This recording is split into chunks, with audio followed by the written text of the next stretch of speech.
Good morning. You listen to FloorDaily.net, and I'm Kemp Harr. This morning, my guest is John Finch, the president and CEO of the Legacy Group in Seattle. John, how you doing? I'm very well, Kemp. Thank you very much. We did a focus on leadership on you in December of 21. If anybody wants to go back and look at John's background, it's available on the internet. You were a firefighter for a little while and then decided to get into business, right? I sure did. My wife and I were dating at the time, and wife of 27 years now. We were dating at the time. And at the moment, she said, you're not as motivated as I think you should be. So she broke up with me for about a week, and that's when I started the business because I was so sad. I was like, what am I going to do with the rest of my life? I need to do something besides be a fireman. So hence I started the business. And I think if you look at the history of the Legacy Group, you have a kind of a workplace focus for a little while, which we all know now is thanks to COVID and work from home. That's not as strong a sector. So you've had to diversify, haven't you?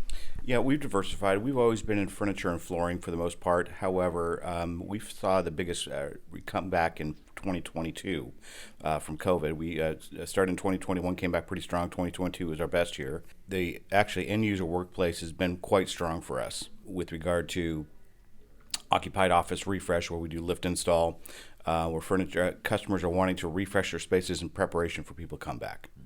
Yeah, actually, you have a unique device for lifting workstations, right? Right. Yeah. One of the things I developed in 1996 was a hydraulic lift system to lift up cubicles to install carpet tile. Mm-hmm. All right. So tell us how business is right now.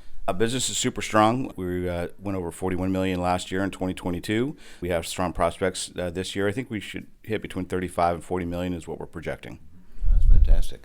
I saw you attended, you blew off the golf game and attended the Mike Moore coaching session, and I could tell by the way the two of you were interacting that you firmly believe in this whole premise of growing your people, and that's a big part of your success. Matter of fact, on this focus on leadership, you talk about the canoe analogy, right?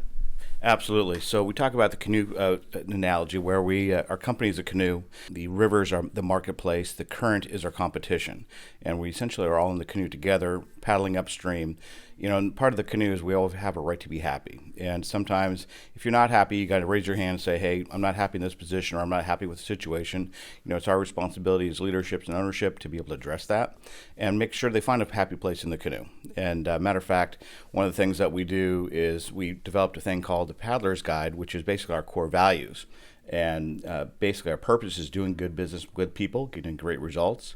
And the waterway, which is essentially, the marketplace, is exceptional commercial interiors. And, one of we have 5 core values. One's a customer obsessed, strive to thrive, show up curious, and need for speed. We want to make it fun. But one of the things that we strive for thrive is we want to show up as real, vulnerable, transparent human beings who speak from the heart, value others' contributions, and invest in each other's growth.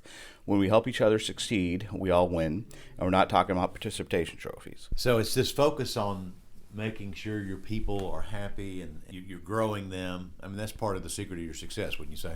Absolutely. 100% invest in the people and their success and making sure that they do have the right place in the canoe, essentially. We absolutely invest in their continuing education. I do skip level meetings with every employee in the company to ensure I'm understanding how they're doing, what their career path is, what we can do to support them outside of their direct manager. What are some of the challenges you're facing now in the marketplace? I think some of the challenges we're facing now is that GCs are slowing down.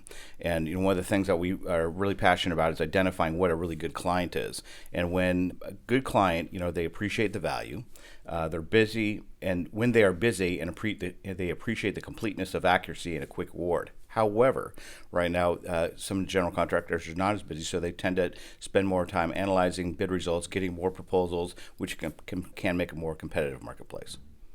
The people that you get most of your business from, they're pretty loyal to you, and Absolutely. We've had long-standing customers, large Fortune 100 corporate customers who've had them for over 20 years. Absolutely.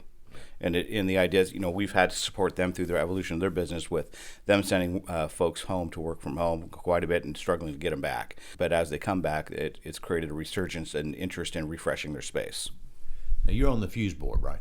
Yes, sir. Vice President of the Executive Fuse Board with Mark Hutto, Scott Garman, and Brian Beck. It's been an amazing experience. Yeah. Tell me what you get out of Fuse.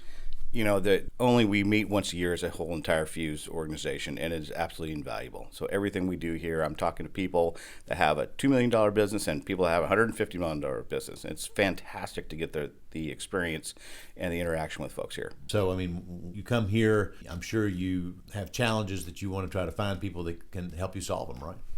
Absolutely. It's all about best practices. So when we had an opportunity to get up yesterday and talk about best practices, it was a great opportunity to really share with the whole body about how we do it and how we found a good way to deal with it. We talked about qualifying opportunities and what's a good customer, what are the criteria we define as a good opportunity and whatnot. But then we had others who talked about best practices about getting their suppliers and their folks together and making sure they can make those connections with the suppliers. Because a good thing that we love about Fuse, I certainly love about Fuse, is that we really focus on strengthening a relationship with the manufacturer and supplier. This labor issue keeps coming up, and it's hard to find good, trained craftsmen that know how to put flooring in. How are you overcoming some of those issues? We've developed a pretty robust in-house labor training program with our folks to make sure that we are looking for people who are just great people and training them up, because finding experienced installers is becoming less and less, where they're retiring out. There's just not as many of them. So we've got a program put together where we train them up.